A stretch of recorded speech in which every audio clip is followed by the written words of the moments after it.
Hi, it's me again. And yes, nagkwento ako. Kaya ako nandito kasi may kwento ako. So, as you can see, wala akong kasama sa baba ko. Kasi ang init sa taas, tanghaling tapat. Sa baba ko, may trucks and doors.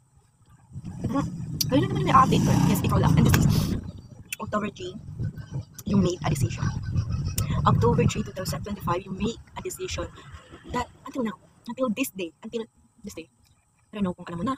Pero ako, ngayon, hindi ko alam kung ba't ko ginawa yun. I don't know kung it is just because I just want in love and care from other people that I thought is stranger for me.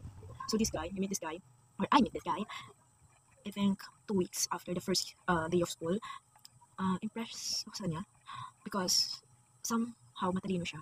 And she's not from the Dato Saudi school kasi from Grassi siya. So, you know, and alam ko is nag-transfer na siya kasi hindi naman siya kaklase. So, nag-transfer siya and then, impressed ako kasi matalino siya. So, confer sa ibang guys na walang kaya sa education nila. And, my dear, ay may parang laro sa school. Nalaro naman sa kaibigan ko, nagisali ako doon. And, parang my dear niya, say the truth in there and truth. They asked me if there's anybody I like in the classroom. We are just four in that circle. I said, yes. Hindi ko dito, I don't know his name. Pero, ito ko sa kanya because she is genius. Kaya matalino or parang may apples niya.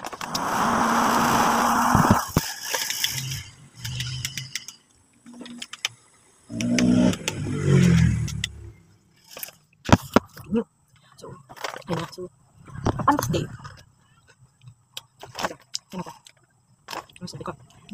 That humor spread like a wildfire. And then, after that, she become like me. I don't know how we're doing, but hindi ko na siya gusto eh. I realized then that day that I like this guy na nakilala ko or I met in my 9th grade at that, just because of the sports I play. Alam mo yun? Oh, ano sports yun? Start ba ba yun? Ano? Nakita nito. So, realize ko, medyo pagkamak sa niya, kamalag talaga yun. Because she is bright compared to other guys. So, kaya nagpapalik ko. So, check siya, and she has a type personality. Shy personality. So, medyo hindi na ako nakakus kasi nahiya daw siya. Ano ko, basta ganun. And then, after October 3, the night time, we talked to him, and ako ng bagay, kaya na pinag-handle sa ko. And she said, yes. And he said yes. I heard yes too. So, we don't eat siya. I low-key relationship with a stranger.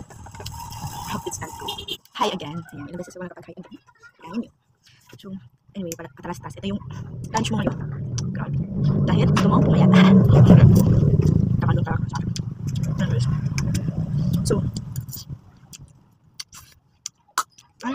finally had a boyfriend on October 3. But until this day, wala kang call sign, wala kang call sign. Parang wala lang. And I still get cringe something he says, the speaks. I'm not into it. I'm into Bardazula. And I hope you're not crying. You're not crying because of the small decision you made on this day. Okay? If you somehow crying because of it, balikan mo yung video na to at hanapin mo ulit yung sarili mo. Kasi it's just a decision you made. Na gusto mo lang talagang subukan. Na hindi naman talaga malaking decision to. So kung umiyak ka man, parang pinapanood mo to, no. Huwag kang umiyak kasi maliit lang to or ito yung isang decision lang talaga na ginawa mo para sa sarili mo and para lang matry mo. So after mo matry to, try again. Kasi madaming opportunities, madaming pang mangyayari sa buhay mo. And isa lang sa decision na siguro magpapabago talaga sa buhay mo. Kasi girl, ate, Monday na. Hindi pa Monday, Sunday pa po. Pero pag mag-Monday na, and first time siya makita in person after. So, oh my God. Oh my gosh. And, alam mo, minsan nagagalit ako. Parang tinutubo ako ng galit. Bakit hindi man yung nanonood. Pero, tama ako. Kasi sabi ko, halos sa kanya, within private muna. So, ba't ako aasa ng isang notes? Bobo. Diba, aasa yung note ko. Kung sinabi ko talaga sa private muna ha. Tapos, ang aasa yung sarili ko. Bobo mo. Anyways. Shortly, medyo na, magkikanton. Ganun ka kahirap eh. Ganun ka rin katapta. Anyways, it's been 9 minutes of yapping. And that's it for today. Bye!